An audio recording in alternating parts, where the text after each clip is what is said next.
कदम म्हणाले. जे बोललोय ते वास्तव आहे. हाताचे ठसे घेतलेत की नाही उद्धवजी? तुमचा मुलगा आहे ना तो बछडू, त्याच्या डोक्यावरती हात ठेवून शपथ घेऊन सांगा की बाळासाहेबांच्या हाताचे ठसे तुम्ही घेतलेत की नाही. आणि घेतले असाल तर त्याचं काय केलं नेमकं ते महाराष्ट्राला कळू देत. मी नाही बोलणार होते, हळूहळू येईल ते. हे वास्तव आहे सगळं.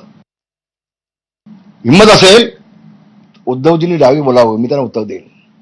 होऊन जाऊ दे नाकोटस दोघांची, माझी तयारी आहे त्यासाठी. अरे 2 दिवस तर कोणाला वरती पाठवत पण नव्हते. 2 दिवस मातोश्रीमध्ये वरती कोणालाही पाठवत नव्हते, कोणाला एंट्री नव्हती. आणि तुम्हाला पुढची गोष्ट सांगतो की शिवसेना प्रमुखांसारख्या माणूस ज्यावेळेला आजारी असतो त्यावेळेला डॉक्टर डिक्लेअर करतात मग डेथ झाली. या ठिकाणी मला डिक्लेअर करायला लावलं.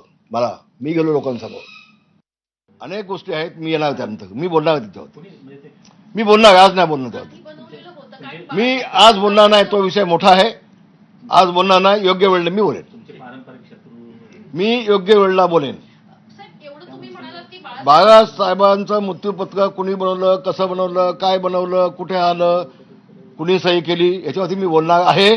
पण आज नाही बोलणार. आज नाही.